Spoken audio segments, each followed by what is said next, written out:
Good morning. Today we are going to read one of my very favorite Christmas stories, and it is called Moostletoe.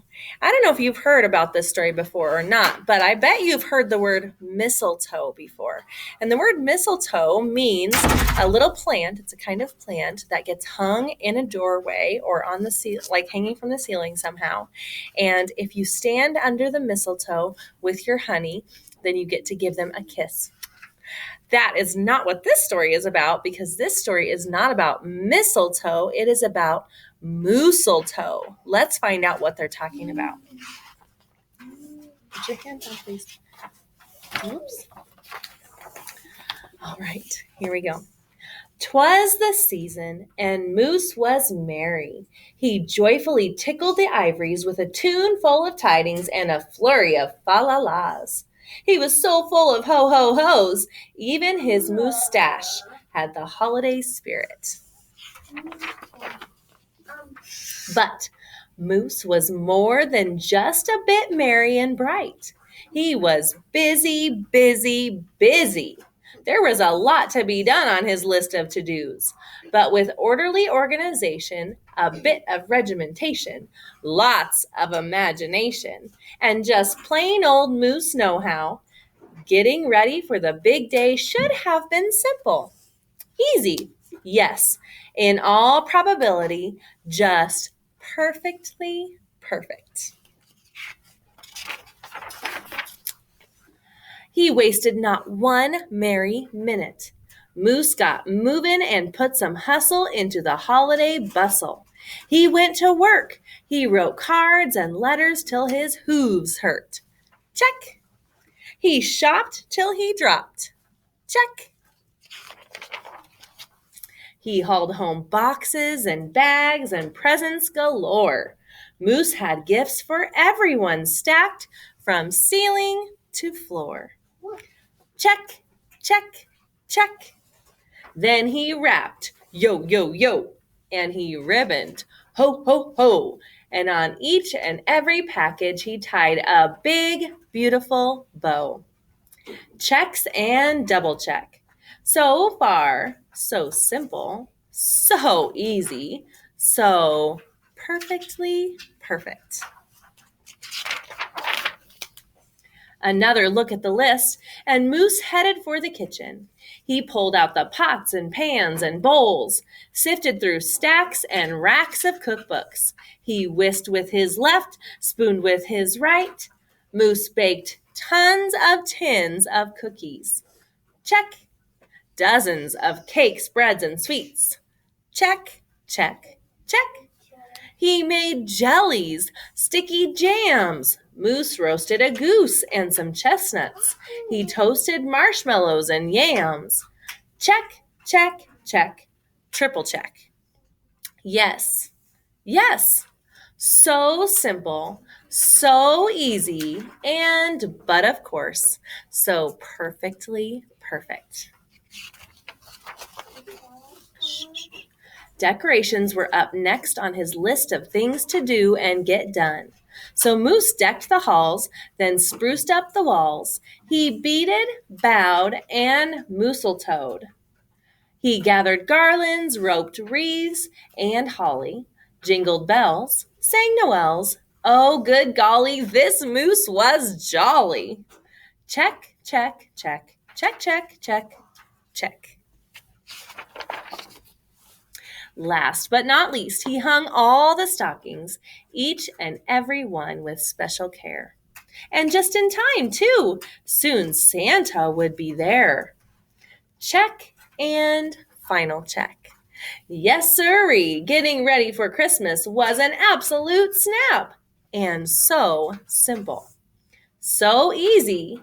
And if he did say so himself, Moose thought totally, utterly, completely, perfectly perfect.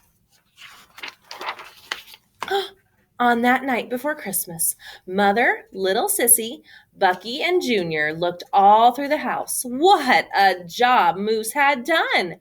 Everything looked bountiful, festive, quite fine indeed. There was just one minor problem, if you will.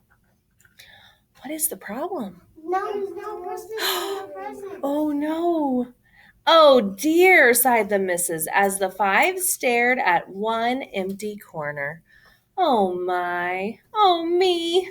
Oh, gee. Pop, what happened? Cried Junior. You forgot the...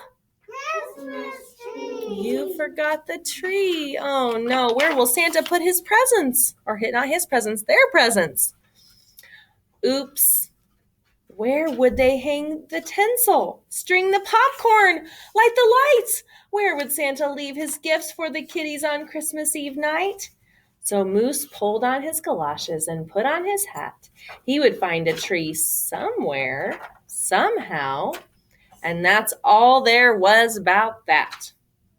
So out went the moose, braving blustery, blowing winds and the cold, trudging through snowdrifts, courageous and bold.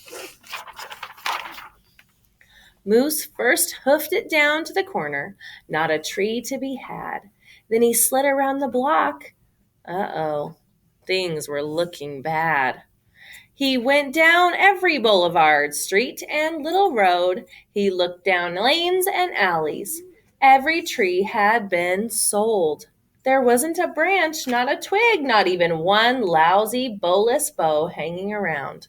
Nope, nothing. Not a tree to be found. In the picture, you'll see that they have on every corner, there's a little tree stand. That what used to be where they would sell trees.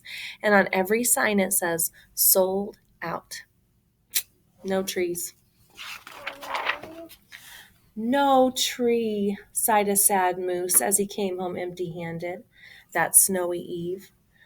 The kids tried to make the best of it. They said, oh, so who needs a tree? But Moose could plainly see they were short on glee. He knew he had to do something. And that's just what he did. In the empty corner he stood and spread his arms out very wide. Then he smiled at his children and he winked at his bride. Kids, he declared, fetch your forgetful pop some of that tried and true family glop. The kids in the picture, they had written a note to Santa on the wall, and it says, Dear Santa, we don't have a tree, but leave presents here. And there's a little arrow to show Santa where to leave the presents. I think that's cute.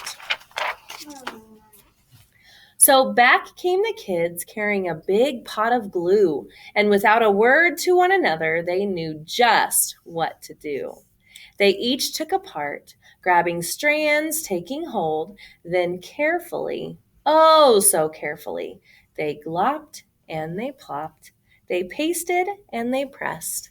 They curled and twirled every which way a follicle could fathom, until Moose's magnificent moustache was indeed even more of a marvel to see. They turned the mustache or the moustache into what? A Christmas tree. Look at that fun. Moose was just a few needles shy of being an evergreen tree. They strung Moose with lights from his head to his toes and draped him with tinsel, beginning right with his nose. They hung balls that were shiny and bells that twinkled, candy canes, berries, and plums, sugar sprinkled. Then they all stood back. Junior plugged in his pop. Ooh, ah. Yes, Moose truly was one incredible sight. He was glorious and glowing, and boy, oh boy, was he ever bright. Then Junior placed the star on top of Moose's head. He gave him a kiss and a pat, and they all headed off to bed. Except Moose, of course.